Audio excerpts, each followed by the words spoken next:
ዓለምን ያድናል ሕይወትን ይሰጣል ሰውን ይለውጣል። ዮሐንስ ራእይ ምዕራፍ 2 ከቁጥር 8 እስከ 11 መከራና ድህነትን አውቃለሁ፣ ነገር ግን ባለጠጋ ነህ። የሰይጣን ማህበር ናቸው እንጂ አይሁድ ሳይሆኑ አይሁድ ነን የሚሉትን የሚሳደቡትን ስድብ አውቃለሁ።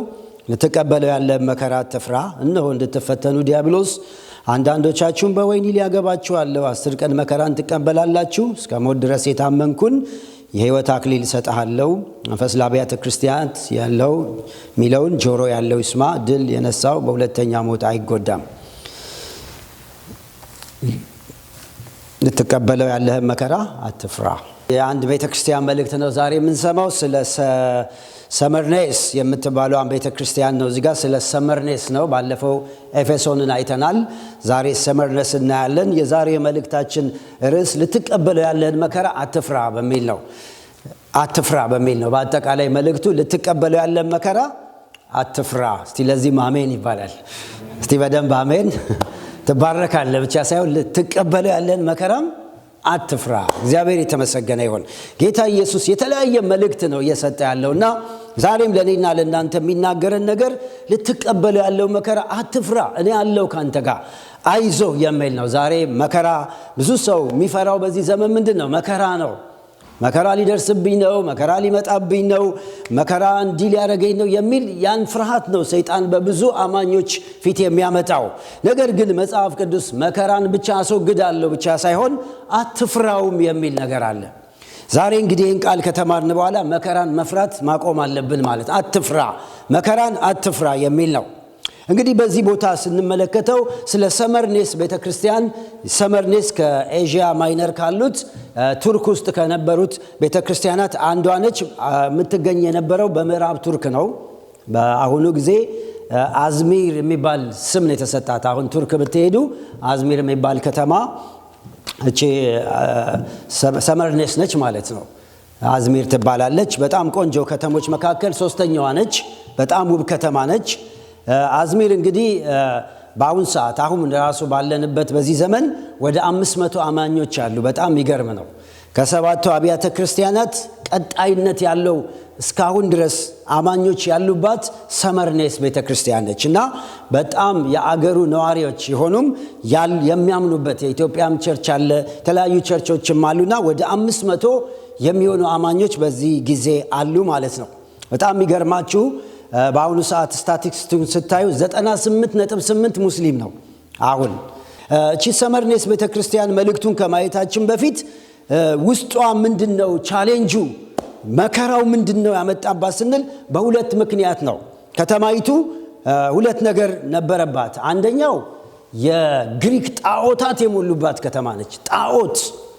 ሁለተኛ ደግሞ የቄሳር አምልኮ። ሁለቱ ከባድ ነገሮች በዛ ዘመን ከተማይቱ ውስጥ ነበሩ። የግሪክ አማልክቶች ወደ 12 ትልልቅ አማልክቶች፣ ኦሎምፒያ የሚባል ነበር ተራራ። ኦሎምፒያ የሚባለው ተራራ የግሪክ አማልክቶች አንድ ላይ የሚኖሩበት ነው ተብሎ ያምናሉ። ኦሎምፒያ ሰምታች፣ ኢትዮጵያም ኦሎምፒያ የሚባል ሰፈር አለ። ኦሎምፒያ ማለት እንግዲህ የአጋንንቶች የጣዖታት መኖሪያ ከተማ ወይም ተራራ ነበር ማለት ነው። እና እዛ እንግዲህ ወደ 12 ትልልቅ ጣዖቶች ነበሩ። እንግዲህ አማኞቹ በጣም ይፈተኑ ነበር በዚህ አምልኮ። የጣዖት አምልኮ ስላላመለኩ ብዙ መከራ ደርሶባቸዋል። እና ከአማልክቶቹ መካከል የዚህ ዋናው የጣዖቶቹ አለቃ ማን ነው የሚባለው? ዙስ ጁፒተር ይባላል። ጁፒተር የሚሉት የነዛ ሁሉ የጣዖታት ዋና አምላክ ነው። የአየሩ አለቃ መንፈስ ይባላል። በዛ ዘመን በመብረቅ ነው የሚመታው። በጣም ይፈሩታል አማልክቶች። ኃይለኛ ነው እና ጁፒተር የሚባል አምላክ አለ። ሌላው ደግሞ ፓዳይሴን የሚባል ኖፒቲዮን የሚባል የባህር አምላክ ነው። ባህሩን የሚቆጣጠር እሱ ነው ብለው ይታመን ነበር በዛ ዘመን። ሌላው ሄዲስ የሚባለው ፕሉቶ ነው፣ ሙታንን የሚገዛ የጥልቁ መናፍስቶችን የሚቆጣጠር እሱ ደግሞ ፕሉቶ ነው። እነዚህ ሁሉ እዛ ይመለኩ ነበር ለማለት ነው ያመጣውላችሁ። ሌላዋ ደግሞ ልዕልት ነች። እሷም ትመለክ ነበር፣ ቤተ መቅደስ ተሰርቶላት። ሌላው ኢሮስ የሚባል የፍቅር አምላክ የሚባለው ደግሞ እዛም አፍቃሪ ነገር ነው ተብሎ እሱም ይመለክ ነበረ። እነዚህ እንግዲህ ወደ 12 የነበሩ ጣዖታት እዛች ምድር ላይ ነበሩ። ከዚህ የተነሳ ክርስቲያኖቹ ለነዚህ ጣዖታት ስገዱ ይባሉ ኖ ብለው የጸኑ ናቸው። ለዚህ ነው መከራ የተቀበሉት። እኛ ለጣዖት አንሰግድም፣ ኢየሱስ ብቻ ነው ጌታ ብለው ጸንተው የቆሙ አማኞች ነበሩ። ሌላው ደግሞ የቄሳር ቤተ መቅደስ ነበረ። ቄሳር መቅደስ ሰርቶ ይመለክ ነበር። በዛ ጊዜ በተለይ ክርስቲያኖቹ በጣም የተፈተኑት በቄሳር አምልኮ ነው። በዓመት አንድ ጊዜ ወደ ቄሳር ቤተ መቅደስ የዛ አገር ዜጋ የሆነ በሙሉ መሄድ አለበት። የዜግነት መታወቂያ የተሰጠው ሰው እዛ ሄዶ በዓመት አንዴ ለቄሳር ይሰግዳል። ቄሳር ቤተ መቅደስ ይገባና በመጀመሪያ ዕጣን ይዞ ይገባል። መሰዊያው ላይ ዕጣኑን ያጨስና ቄሳር ጌታ ነው ሲል ወዲያው ሰርቲፊኬት ይሰጠዋል። በየዓመቱ ልክ ሪኒው እንደሚያደርግኛ አንዳንድ የሥራ ፈቃዶች ያንን ሲያረጉ ነው እዛ ምድር ላይ ዜግነታቸው እየታደሰ መኖር የሚችሉት። ስለዚህ በዛ ጊዜ የነበሩ አማኞች እኛ ይህንን አናደርግም ብለው በእውነት መከራ ተቀብለዋል እስከ ሞት ድረስ። አንዳንዶቹ መከራ እስከ ሥራ ተባረዋል። ሥራ የለም፣ ኑሮ የለም። ለዚህ ነው ጌታ ሲመጣ ገና ቁጥር 9 ላይ ሲጀምር ምንድን ያላቸው? መከራህን ድህነትህን አውቃለሁ። ከዚህ የተነሳ በዛ የነበሩ አማኞች በችግር ውስጥ የሚያልፉ ነበሩ፣ በመከራ ውስጥ ያልፉ ነበርና ጌታም ተገልጦ አሁንም የሚላቸው ምንድነው? አሁንም መከራ ውስጥ ነው ያለው፣ ልትቀበለው ያለን መከራ አትፍራ፣ እስከ ሞት ድረስ ምን በል የታመንኩን እያለ አሁንም በመከራ ውስጥ ላሉ ሰዎች እንዲጸኑ፣ ከመከራ ወደ ኋላ እንዲሸሹ አይደለም፣ ቄሳር ጌታ ነው እንዲሉ አይደለም፣ ኢየሱስ ጌታ ነው ብለው አሁንም እንዲቀጥሉ፣ አሁንም ደግሞ ለዕጣን ለቄሳር አናጨስለትም ለኢየሱስ ብቻ ነው ብለው እንዲጸኑ አሁንም ኢየሱስ ተገልጦ ይሄን ነው የሚነግራቸው። ልትቀበለው ያለ መከራ አትፍራ። አሁንም ወደ ወህኒ አንዳንዶቹን ሊያስገባቸው አሉ፣ አትፍራ እያለ ነው የሚነግራቸው። ዛሬም ወገኖቼ እዚህ ቤት ላለን እንግዲህ በተለያየ ሁኔታ ላለን ሰዎች ካለን ዛሬም ጌታ ነው የሚናገረን። ልትቀበለው ያለው መከራ አትፍራ፣ እስከ ሞት ድረስ የታመንክ ሁን፣ ምን እሰጥሃለሁ? የድል አክሊል እሰጥሃለሁ እያለ እግዚአብሔር ይናገራል። ወገኖቼ እንግዲህ ክርስትና መጽናት ነው። ክርስትና እስከ ሞት ድረስ መጽናት ነው። በኢየሱስ ባመነው እምነት እስከ መጨረሻ መጽናት ነውና ዛሬም ጌታ መከራ አለ በዓለም ላይ አይዞ ጽና ይለናል። እግዚአብሔር አምላክ የተባረከ ይሁን። ዛሬ የምናየው እንግዲህ እስከ መጨረሻ ለመጽናት ምን ማድረግ ይኖርብናል? 4 ነጥቦችን ከዚህ እናያለን። እስከ መጨረሻ በተለይ በፈተና ሰዓት ጸንተን እንድንቆም የሚረዳን ነገር ምንድነው? የመጀመሪያው ጌታ ኢየሱስ ክርስቶስ ቁጥር 8 ላይ ተመልከቱ። የመጀመሪያው እንግዲህ እስከ ሞት ድረስ እስከ መጨረሻ የሚያጸናን ምንድነው? ኢየሱስ ሕያውና ዘላለማዊ አምላክ መሆኑን ስንረዳ ነው። የመጀመሪያው ቁጥር 8 ተመልከቱ። በሰመርኔስ ወዳለችው ቤተክርስቲያን መልአክ እንዲህ ብለህ ጻፍ፣ ሞቶ የነበረው ሕያው የሆነው ፊተኛውና መጨረሻው እንዲህ ይላል። ሲጀምር ገና ወደ ችግራቸው አይደለም፣ ስለ ታላቅነቱን የነገራቸው። ምን እያለ? ሞቶ የነበርኩኝ አሁን የተነሳው መጀመሪያና መጨረሻ እኔ ነኝ ብሎ ነው የሚነግራቸው። ዛሬም መልካም የምስራች በችግርና በተለያየ ነገር ላለን ኢየሱስ ዛሬም ሕያው ነው። እስቲ በደንብ አሜን እንላለን። ለእነዚህ ሰዎች በጣም አሜን ብለው ዘለው የተቀበሉት መልእክት ነው። ለምን? በጣም በብዙ መከራ ውስጥ ያልፉ ስለነበረ እግዚአብሔርም የሚያያቸው አይመስላቸውም። ኢየሱስም የሞተ ነው የሚመስላቸው። ሕይወታቸው በመከራ በችግር በብዙ አይነት መቆዘም ውስጥ እያለፈ ላሉ ሰዎች የመጀመሪያው መልእክቱ እኔ ሕያው ነኝ፣ ሞቼ ነበር አሁን ተነስቻለሁ፣ አልፋና ኦሜጋ እኔ ነኝ ነው የሚላቸው። ምክንያቱም ቄሳር ነበር፣ እንደፈለገ ይገላል፣ እንደፈለገ ያስራል። የአይሁድ የሰይጣን ማህበሮች አሉ፣ እንደፈለጉ ያረጉስ ነበር። በቃ እነሱ ናቸው ሁሉ ገዢ ብለው ሲሉ ኖ ኖ ኖ ኖ ገዢ እኔ ነኝ፣ አልፋና ኦሜጋ መጀመሪያና መጨረሻው እኔ ነኝ። ቄሳር አይደለም፣ ተፈቅዶለት ነው ዛሬ እንዲህ የምታልፉት። እኔ ነኝ አልፋ፣ እኔ ነኝ ኦሜጋ። እነሱ ይሞታሉ አንድ ቀን፣ እኔ ግን መጀመሪያም ነበርኩ፣ አልፋ ነኝ ኦሜጋ ነኝ። ዛሬም ወገኖቼ ከእግዚአብሔር በላይ ባለስልጣን የለም። ያለና የሚኖር ለዘላለም የሚኖር የኛ ኢየሱስ ነው። ክብር ይሁንለት። ስለዚህ በማንኛውም ሁኔታ ይሄ ነው ባለስልጣን፣ እሱ ነው የምትሉት ካለ ኢየሱስ ነው ባለስልጣን። አልፋ እሱ ነው፣ ኦሜጋ እሱ ነው። ሁሉ የምድር ነገስታት ይሞታሉ፣ ያልፋሉ። ዛሬ ያለው የትራምፕ አስተዳደር ይቀየራል፣ ያልፋል፣ ሌላ ይመጣል፣ ሌላው ይመጣል። የኛ ኢየሱስ ግን በዙፋኑ ላይ አለ። አሜን። ስለዚህ ዛሬ እስከ መጨረሻ እንድንጸና የሚያደርገን የኔና የናንተ አምላክ ሞት ያልያዘው ሞትን ድል አድርጎ የተነሳ ኢየሱስ ነው። የብዙ የሃይማኖት ሰዎች የነ መሐመድ መቃብር ብትሄዱ ተለስኖ አለ፣ እየተመለከ ነው። ሽቶ ያርከፈከፉበት፣ አበባ ያስቀመጡበት፣ እየተሳለሙት ይሄዳሉ። የኮንፊሸስ የቡዳ ሃይማኖት ሊደሮቻቸው በሙሉ በመቃብር ነው ያሉት። የኛ ኢየሱስ ግን ኢየሩሳሌም ብትሄዱ መቃብሩ ምንድነው? አይሰማም። እስቲ ባዶ ነው በሉ አንዴ፣ ባዶ ነው በሉ እስቲ አንዴ። የኛ ኢየሱስ መቃብሩ ባዶ ነው። ለምን? ተነስቷል። ሕያው ሆኖ በአባቱ ቀኝ አለ። ዛሬም በመካከላችን አለ። በመከራችን ሊረዳን፣ በችግራችን ሊረዳን በመካከላችን አለ። ስለዚህ ወገኖቼ የትኛውም መከራ ውስጥ ያላችሁ፣ ወደፊትም ገና ብዙ መከራ ፊታችሁ እንዳለ የምታስቡ ሰዎች ካላችሁ ጉድ ኒውስ አለኝ። ኢየሱስ አልፋና ኦሜጋ ነው። ያለና የነበር ወደፊት የሚኖር የሚያጸናን፣ ነገስታትን ሽሮና ገልብጦ በሕይወት የሚያኖረን ኢየሱስ በዙፋኑ ላይ አለ። ስለዚህ ደስ ይበለን። በመከራ ለመጽናት አይናችንን ከችግሩ ላይ አንስተን ኢየሱስ ላይ አንሱ። አይናችሁን ነው የሚላቸው ከቄሳር ላይ አንሱ፣ ካላችሁበት ችግር እኔ ሕያው የሆንኩትን ኢየሱስን ተመልከቱ ነው የሚለው። ዛሬም እህቶቼና ወንድሞቼ የሚያጸናን የኛ ብርታት አይደለም፣ የሚያቆመን ኢየሱስን ማየታችን ነው። ሕያው የሆነውን ጌታ መቀበላችንና በሱ መኖራችን ነው። ሁለተኛው እስከ መጨረሻ እንድንጸና የሚያደርገን ሁለተኛው ነገር ኢየሱስ ሁሉን አዋቂ መሆኑን መረዳት ነው። መከራህን አውቃለሁ፣ ድህነትህን አውቃለሁ። እንደገናም ደግሞ አይሁድ ሳይሆኑ የአይሁድ ማህበር ነን የሚሉ የሚሳደቡትን ስድብህን አውቃለሁ። አያችሁ፣ አውቃለሁ፣ ስድቡን አውቃለሁ እየተሰደብክ እንዳለ። እንደገናም ደግሞ ድሃ መሆንህን፣ ያጣ የነጣ ድሃ መሆንህንም አውቃለሁ። እንዴት ደስ ይላል! እንዴት ደስ ይላል! ጌታ በአድራሻችሁ መጥቶ አውቃለሁ ሲላችሁ በጣም ነው ደስ የሚለው። ዛሬም ጉድ ኒውስ አለኝ። ያላችሁበትን ሁኔታ ኢየሱስ ያውቃል። ለማንም ያልነገራችሁትን የጓዳ ጥያቄ ያውቃል። እዚህ ጋር መጥቶ ምን አለ? ድህነትህን አውቃለሁ። እነዚህ ሰዎች ድሃ የሆኑት ሰነፍ ሆነው አይደለም፣ ስለ ወንጌል ነው ድሃ የሆኑት።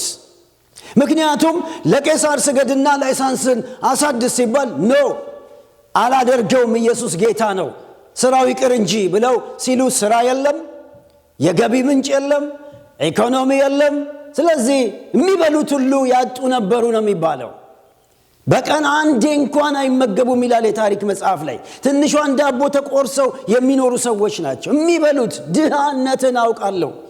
ቤታቸው ተቀምጧል በእምነታቸው ምክንያት። እነዚህ ጴንጤዎች ተብለው ህብረተሰቡ ሪጀክት አድርጓቸዋል። ስድብ አለባቸው። የሚሰደቡት ነበር። በተለይ ስድባቸው በዛ ጊዜ ምንድነው የሚሰድቧቸው? ያው ስም አላቸው። በተለይ የጌታን ራት እንደኛ እንደዚህ ይበሉ ስለነበር እንደዚህ ሰው በላ ነበር የሚሏቸው። የሰው ስጋ የሚበሉ ተብሎ ህብረተሰቡ አጸያፊ ነገር በቃ አግልሏቸው ነው ያሉት። ስጋ ይበላሉ፣ የሰው ስጋ እያረዱ ይበላሉ። ስድብ ነው በቃ። እነዚህ ሰው በላ እያሉ ይሰድቡ። ስድቡን አውቃለሁ አለ። ዛሬ የምትሰደቡ ሰዎች አላችሁ፣ ጌታ ያውቃል። እስቲ በደንብ አሜን በሉ። ስድቡን ሁሉ ጌታ ለካ ያውቃል። ሌላው ደግሞ ሲያጠምቁ ውሃ ውስጥ ዝፍቅ ያደርጓቸው ነበርና እነዚህ ሰውን ውሃ ውስጥ እየዘፈቁ የሚያስጨንቁ ዘፋቂዎች እያሉ ይሰድቧቸዋል። ሰው የሚያፍኑ አያውቁም። ይሄ ሁሉ ስድብ አለባቸው። እንደገና ወንጀለኞች፣ ምክንያቱም ኢየሱስ ወንጀለኛ ሆኖ በአይሁድም በሮማውያንም በመስቀል ላይ የተሰቀለው ወንጀለኛ ነው። እነዚህ ወንጀለኛ የሚያመልኩ የወንጀለኛ ተከታዮች ተብሎ ስም ወጥቶላቸዋል። ስለዚህ ህብረተሰቡ አግልሏቸዋል። ከእድር ወጥተዋል፣ ከዕቁብ ወጥተዋል። ማንም የሚያስጠጋቸው የለም። ልጆቻቸው በስደት ላይ ናቸው። አንዳንዶቹ እየተገረፉ ነው ያሉት። በዚህ ሁኔታ ውስጥ ነው ጭልምልም ያለባት ቤተ ክርስቲያን ነች ሰመርኔስ።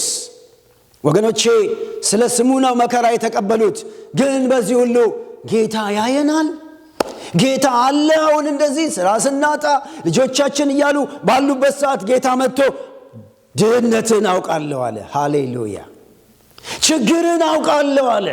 ስለ ስሜ የምትቀበሉትን ነገር አውቃለሁ። አይኖ ወገኖቼ ለካ እግዚአብሔር ሁሉን ያውቃል። ዛሬ አያውቅም የምትሉት ነገር ካለ እግዚአብሔር ያውቃል። ጓዳችንን ያውቃል። ፋይናንሳችንን ያውቃል። ጤናችንን ችግር ያውቃል። እንዴት ደስ የሚል መልእክት ነው። አውቃለሁ። ይሄ ነው ሊያጸና የሚችለው። ወገኖቼ ሰይጣን መጥቶ ምንድነው እግዚአብሔር አያውቅሽም፣ እግዚአብሔር ትቶሃል አይደለም ይለን። ጌታ ግን አልተውኳችሁም፣ አውቃለሁ፣ ለቅሶሽን አውቃለሁ፣ እንባህን አውቃለሁ፣ ችግርን አውቃለሁ፣ የልጆችን ጉዳይ አውቃለሁ፣ የእምነትን ጉዳይ አውቃለሁ፣ አስጨናቂው ባለዳው መጥቶ ምን እንደሚል አውቃለሁ። ክብር ለጌታ ይሁን። ዛሬም ኢየሱስ ያውቃል። እስቲ አሜን በሉ። ሃሌሉያ አሜን። ያውቃል። አውቃለሁ ነው የሚለን። ዛሬ እየተናገረን ነው ያለው። የኔን ነገር ማን ያውቃል? በውስጣችሁ የምታሙት ነገር ካለ ጌታ ያውቃል። አሁን ጌታ ያውቃል። እንግዲህ አንዳንዶቻችን ከምናልፍበት የተነሳ ጌታ የሚያየን አይመስለንም። አንድ ነገር ልንገራችሁ፣ ጌታ ያያል። አውቃለሁ ስድብህን፣ መከራህን አውቃለሁ፣ ስድቡንም አውቃለሁ። በተለይ ስድቡ ደግሞ ከማን ነው የሚመጣው? እዚህ ጋር ይናገራል። ስድቡን መከራውን የሚያመጡት እነማን ናቸው? አይሁድ ሳይሆኑ አይሁድ ነን የሚሉ የሚሳደቡ ይላል። አይሁድ ሳይሆኑ አይሁድ ነን የሚሉ ማህበር? የሰይጣን ማህበር። ዋው ይገርማል። የሰይጣን ማህበር ነው። ሰይጣን ነው በእነሱ በኩል በቁቡ በድሩ በአይሁዶች በእምነት በኩል እየመጣብ ያለው አጋንንት ነው አላቸው። እነሱ ሰው መስሏቸዋል። እንዴት እንዲያረጉናል አይሁዶች ሲሉ ኖ እነዚህ የሰይጣን ማህበር ናቸው። እነሱ እኮ ቸርች ነን ነው የሚሉት። ጌታ ግን አይቶ አይዞ ህዝቤ የሰይጣን ማህበር ነው የሚሰድብህ። በሃይማኖት ስም የተሰባሰቡ ጁሾች ውስጣቸውን አይቻለው። የዲያብሎስ ማህበር። ወገኖቼ ኢየሱስ ጌታ ያላደረገ የትኛውም አይነት የእምነት ስብስብ ቢኖር ጌታ ምን ብሎ ነው የሚጠራው? የሰይጣን ማህበር። ኢየሱስ የበላይ ያልሆነበት፣ ኢየሱስ ያልገነነበት፣ የኢየሱስን ተከታዮች የሚያሳድዱና የሚሰድቡ ሰዎች በሙሉ በእግዚአብሔር አጠራር ካልኩሌት አድርጎ አይቶ የሰይጣን ማህበር ነው የሚላቸው። ይሄ አዲስ ነገር አይደለም። ጌታ ኢየሱስም ታስታውሳላችሁ፣ እነዚህ ፈሪሳውያን የሕዝብ አለቆች ነን የሚሉ አንተ ማን ነህ እኛ ነን ምናምን ሲሉ እናንተ ከአባታችሁ ከማን ናችሁ? ከዲያብሎስ። ሰው አይደለም የሚዋጋን ወገኖቼ። ዛሬ በጎረቤት አይደለም ይዋጋል። በመስሪያ ቤት የሚመጣ እምነታችን የሚቃወም ኢየሱስን ዝቅ የሚያደርግ የሚሳደብ እሱ አጋንንት ነው ከጀርባ የሚሰራው። ስለዚህ ማወቅ በጣም አስፈላጊ ነው። አይሁድ ሳይሆኑ አይሁድ ነን የሚሉ። ለነገሩ ሮሜ 2:28 ላይ አይሁድ የሚባለው የሥጋ አይሁድነት አይደለም። ጳውሎስ ሲናገር አይሁድ በሥጋ አይሁድ የሆነ አይደለም፣ አይሁዳዊ የልብ መገረዝ የተሰጠው ነው ይላል። እኛ አይሁዳዊ አይደለንም በሥጋዊ ዘራችን፣ ነገር ግን የልብ መገረዝ በመንፈስ የተሰጠው ሰው እሱ ነው አይሁዳዊ። ስለዚህ እነዚህ ሰዎች አይሁዳዊ ናቸው፣ አይሁዳውያንን ያሳድዳሉ። እነዚህ ለምንድን ነው የሚሳደዱት? የልብ መገረዝ ያገኙ ናቸው የኢየሱስ ልጆች። ስለዚህ ወገኖቼ ሆይ እንግዲህ ብርሃን ከጨለማ ህብረት የለውምና መከራው በዚህ ነው የሚመጣው። ደስ የሚለው ጌታ ግን አውቃለሁ። ዛሬ በመከራ ለመጽናት እንዴት ይቻላል የምትሉ ካላችሁ አንደኛ ኢየሱስ አልፋና ኦሜጋ መሆኑን ሁሉ ጊዜ ተመልከቱ። ሁለተኛ ደግሞ ኢየሱስ ሁሉን ያውቃል። የማያውቀው ነገር የለም። ከኛ በላይ ነው ራሳችን የሚያቀን። ስለዚህ በዚህ ኮንፊደንስ ካለን የትኛው ፈተና ያስፈራናል? ጳውሎስ እንዳለው ሞት ነው አንፈራም፣ ሕይወት ነው፣ ማንም ከክርስቶስ ፍቅር አይለየንም። በቃ ለምን ቢባል ጌታ ያውቃል፣ ጌታ ከኛ ጋር ነው ብሎ ይናገራል። ስለዚህ አትፍሩ። ሶስተኛው ለመጽናት የሚጠቅመን ነገር ምንድነው ስንል እውነተኛ ባለጸግነት ምን እንደሆነ በትክክል መረዳት ነው። ዛሬ ብዙ ሰው እንዳይጸና የሚያደርገው ይሄ ነው።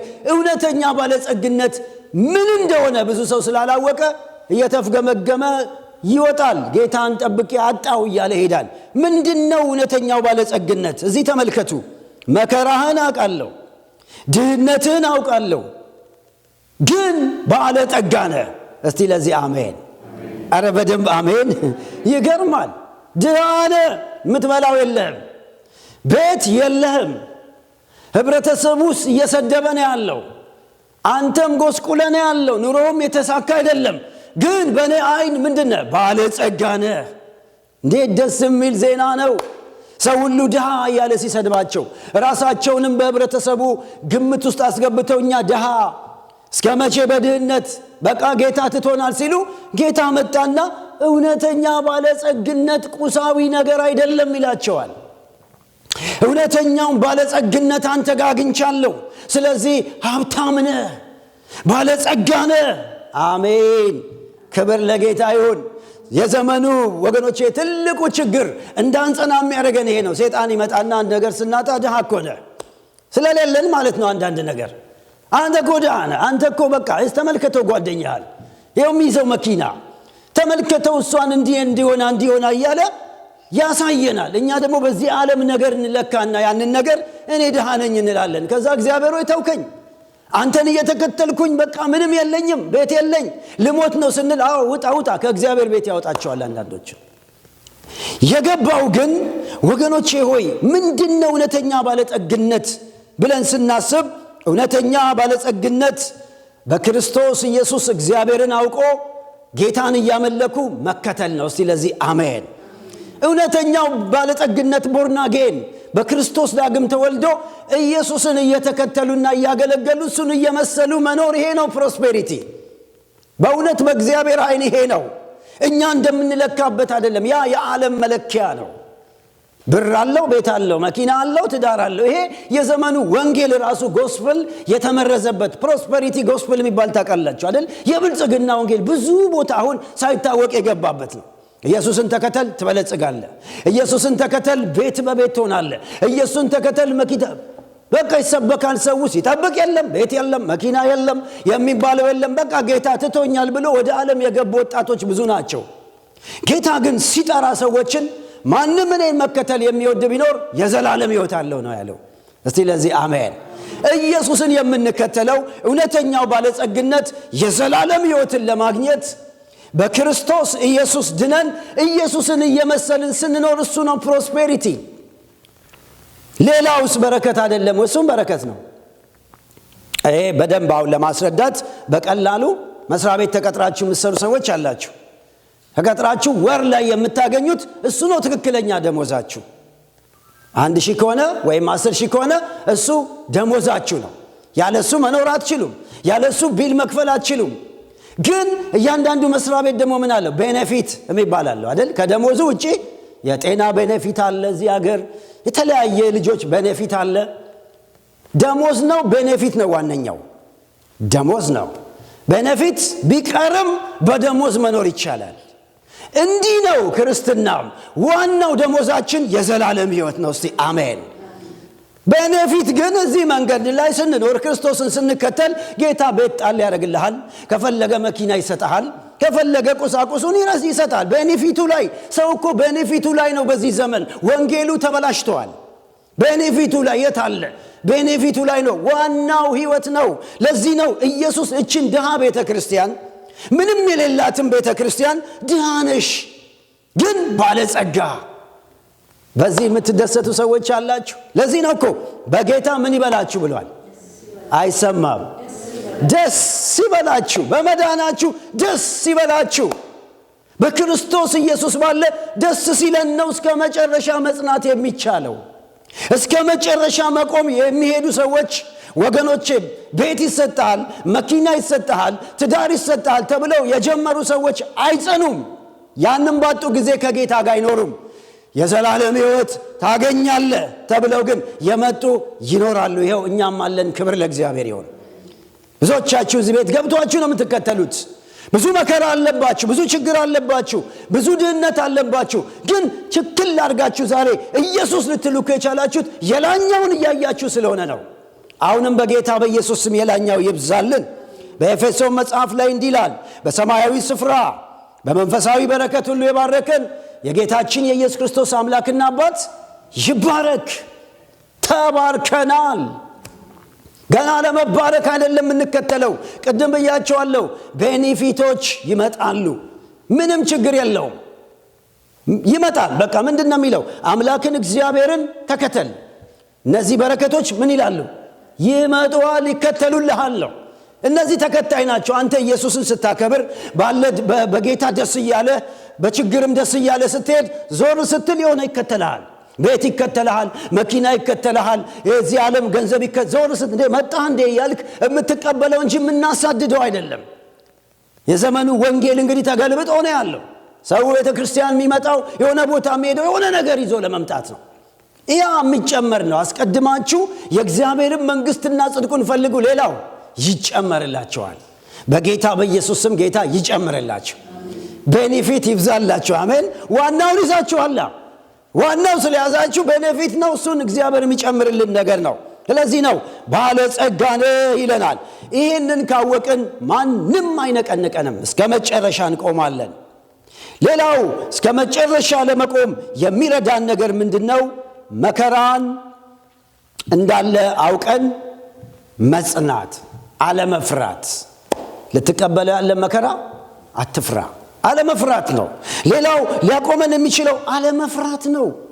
ፍርሃት ምን ያስፈራናል? ምክንያቱም አትፍራ ያለ ጌታ ነው።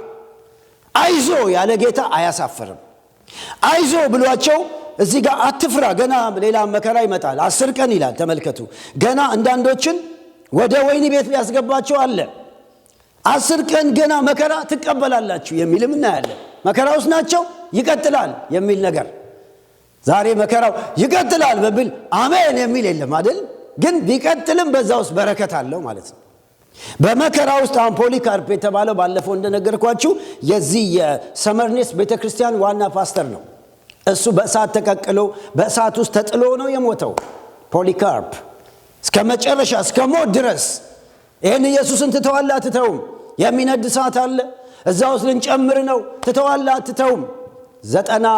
86 ዓመት ሙሉ ምንም ያላደረገኝን ኢየሱስን እንዴት እከደዋለሁ? ልንጨምር ነው፣ ጨምሩኝ። ተቃጥሎ ሞተ። ፓስተሩ ማለት ነው፣ የሰመርኔስ ቤተክርስቲያን መጋቢው። እስከ ሞት ድረስ ብሎታል ጌታ። ወገኖቼ ሞትም ቢሆን እኮ ለኛ በረከት ነው። እግዚአብሔር ፈቅዶ ካለው ወደ ተሻለው ነገር የሚከባበት ነገር ነው። ብዙዎች ተሰውተዋል እዛ። በደርግ ጊዜ እንግዲህ ብዙ መከራ አልፏል። ብዙዎች ታውቃላችሁ፣ በደርግ ጊዜ የነበራችሁ ብዙ መከራ፣ ብዙ ቅዱሳን ተቀብለዋል። ግን አሁንም መከራው በልዩ ልዩ መልኩ አለ። እንደዛ አይነት ወታደራዊ ነገር ባይኖርም ዛሬም መከራ አለ በህይወታችን ላይ። በሥራ የሚፈተን መከራ አለ። ሰይጣን በኑሮ ይፈትነናል። ሰይጣን በፖለቲካው ይፈትነናል። በብዙ ነገር ፈተና አለ። ነገር ግን ፈተናውን አለመፍራት ነው። 10 ቀን የሚለው ምንድነው? ተከታታይነት ያለው ለማለት ነው። የማያቋርጥ ፈተና ፊት ላይ አለ። አትፍራ። እስቲ ዛሬ አልፈራም በሉ እስቲ። ምን ነው አልፈራም በሉ እስቲ። አትፍሩ። ሲድራቅ ሚሳቅ አብደናጎን አልፈሩም። እሳቱ ውስጥ ልትጨመሩ ነው። አንፈራም፣ ጨምሩን። ያድነናል፣ ባያድነንም ያወጣናል። አንዳንዴ እንዲህ ያሳልፈንና በእሳት ውስጥ ያወጣናል። ሊያጠራን ነው ፈተና የሚመጣው እንጂ ሊያጠፋን አይደለም። ወይ ደግሞ ከክርስቶስ ሊለየን አይደለም። ሰይጣን ለመጥፎ ያመጣዋል፣ እግዚአብሔር ደግሞ ወደ በረከት ይለውጠዋል። ይሄ ነው ሰይጣን ለመጥፎ ያመጣውን እግዚአብሔር ለበረከት ይቀይረዋል። ስለዚህ እዚህ ጋር ስንመለከት እንግዲህ በፈተና ጸንቶ መቆም፣ ፈተናን አለመፍራት ያስፈልጋል። የመጨረሻው ጸንተን ለመቆም ምን ያስፈልጋል? ጌታ የጸናውን ሰው እንደሚሸልመው ማወቅ። ሽልማት እንዳለ ካወቅን እንጸናለን። እዚህ ጋር የሚናገረው ይሄን ነው። የሕይወትን አክሊል እሰጥሃለሁ፣ መንፈስ ለአብያተ ክርስቲያናት፣ ጆሮ ያለው ይስማ፣ ድል ለነሳው በሁለተኛ ሞት አይጎዳም ይላል። ሽልማት አለ። እስቲ ለዚህ አሜን እንበል። ሽልማት አለ። በመከራም ለሚያልፉ ሽልማት አለ። ስለ ሽልማት ስናስብ 2 አይነት ሽልማት ነው ያለው። አንደኛው ምን ይባላል? ዲያዶማ ይባላል በግሪኩ። ሁለተኛው እስጢፋኖስ ይባላል።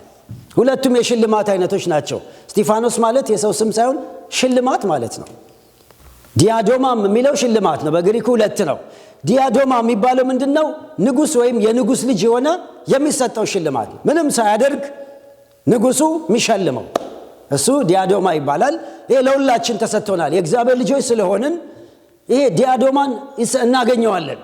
ይሄ እስጢፋኖስ የሚባለው ግን ሽልማት ማለት ነው ትርጉሙ። ለነገሩ የሰው ስም እስጢፋኖስ የሚልም አለ። እስጢፋኖስ እዚህ ውስጥ ካለ ስም ሽልማት ማለት ነው። ስለዚህ አክሊል ማለት ነው። አክሊል ማለት ነው። እና እስጢፋኖስ የሚያገኙ ሰዎች የታገሉና ዋጋ የከፈሉ ሰዎች ናቸው። እንዲህ አይነቱን አክሊል የሚያገኙት በትግል የሚሰጥ ነው። መንግስተ ሰማይ ስንገባ ሁላችን እንገባለን። እስጢፋኖስ ወይ ደግሞ የኛውን አክሊል የሚሰጣቸው ግን የታገሉ ሰዎች፣ እስከ ሞት ድረስ እዚህ ምድር ላይ የጸኑ፣ ስለ ስሙ ዋጋ የከፈሉ፣ ለቄሳር አንሰግድም ያሉ፣ ለዕጣን አናጨስም ያሉ፣ በመከራቸው ጸንተው ጥርሳቸውን ነክሰው ኢየሱስን የጠበቁ ተባለውን ያንን አክሊል ያገኛሉ። 5 አይነት ናቸው። እስጢፋኖስ የሚባለው የክብር አክሊል፣ የድል አክሊል፣ የሕይወት አክሊል፣ የደስታ አክሊል የሚባሉ አሉ። እነዚህ ሁሉ እዛ የሚሰጡን ሽልማቶች ናቸው። እግዚአብሔር ለዛ ሽልማት ያብቃል። እስከ ሞት ድረስ የታመንክ ሁን፣ ባዶ እጅ እንዳትገባ። እዛ ስም ሲጠራ ሽልማት ከሌ ከሌ ይሄንን ከሌ ከሌ የድል አክሊል ከሌ ከሌ የዚህ አክሊል። ስለዚህ ሽልማት አለ በላይ። ለዛ ነው። ሌላው ደግሞ ድል ለነሳው በሁለተኛ ሞት አይጎዳም፣ ሞት አያገኘውም። እስቲ ለዚህ አሜን። ድል ለነሳ ሞት አያገኘውም። 2 አይነት ሞት አለ ታውቃላችሁ። አንዱ የሥጋ ሞት ነው። ይሄ ሁሉ ሰው ይሞታል። ጊዜ ደርሰን ያ ወረፋ እየጠበቅን ነው። ተራ ተራ የደረሰ ወረፋው ሲደርስ ቻው እየቀበርነው እንመጣለን። ሰው ሁሉ እየተቀበረ ነው ያለው። ጊዜው ሲደርስ ይሞታል። ይሄ ማንም አያመልጥም፣ ሥጋዊ ሞት ነው። ሁለተኛ ሞት የሚባለው ግን ለዘላለም በሳት መቃጠል ነው ከእግዚአብሔር ተለይቶ። ስለዚህ በፈተና እስከ መጨረሻ የጸና ሰው ከዚህ ሞት ያመልጣል። ዳግም የተወለዱ ሰዎች ከዚህ ያመልጣሉ። አንድ አባባል አለ። ክርስቲያን 2 ጊዜ ይወለዳል፣ 1 ጊዜ ይሞታል። አማኝ ያልሆነ ደግሞ 1 ጊዜ ይወለዳል፣ 2 ጊዜ ይሞታል። ምን ማለት ነው? አማኝ ያልሆነ ሰው ከእናት ከአባቱ 1 ይወለዳል፣ ዳግም አልተወለደም። ስለዚህ 2 ሞት ይሞታል። 1 በሥጋው ይሞታል፣ ሁለተኛው ደግሞ በዘላለምም ይሞታል። ጌታ ከዚህ ያዳነን፣ ክብር ለጌታ ይሁን።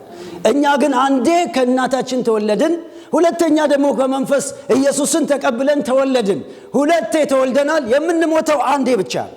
በሥጋ ሞት እንሞታለን፣ የዘላለሙን ሞት ግን አልሞትም። ክብር ለእግዚአብሔር ይሁን። ስለዚህ ነው እስከ መጨረሻ መጽናት ያለብን።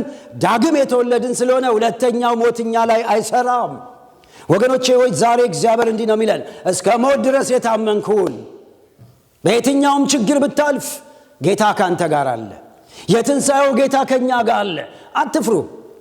ለሰይጣን በመከራው ስታልፉ አታጉረምርሙ። ለፈተናው ምን አለ? መውጫ አለው። ለፈተናው ምን አለው? እስቲ መውጫው አለው በሏል። ለፈተና መውጫ አለው። ለእያንዳንዳችን ከአቅማችን በላይ አይደለም። የሆነ ደረጃ ስንደርስ ያሾልከናል። ስለዚህ ዛሬ ጌታ ይናገረናል። እስከ መጨረሻው የጸና እሱ ይድናል። ልትቀበለው ያለ መከራ አትፍራ። ዓለም ላይ መከራ ነው የሚጨምረው። ወደፊትም ምንም ጥሩ ነገር የለም። ግን በመከራ ውስጥ ድል የሚሰጥ ጌታ አለ። በመከራ ውስጥ ግን የሚባርክ ጌታ አለ። በመከራ ውስጥ ግን ቤኔፊቶችን እየሰጠ በአስፈላጊው ሰዓት እስከዛኛው ቤት የሚያደርሰን ኢየሱስ ይባላል። ከዛ ጌታ ጋር እስከ መጨረሻ ጸንተን እንድንቆም ጌታ ጸጋ ያብዛልን። ተባረኩ። እንጸልያለን። ሃሌሉያ።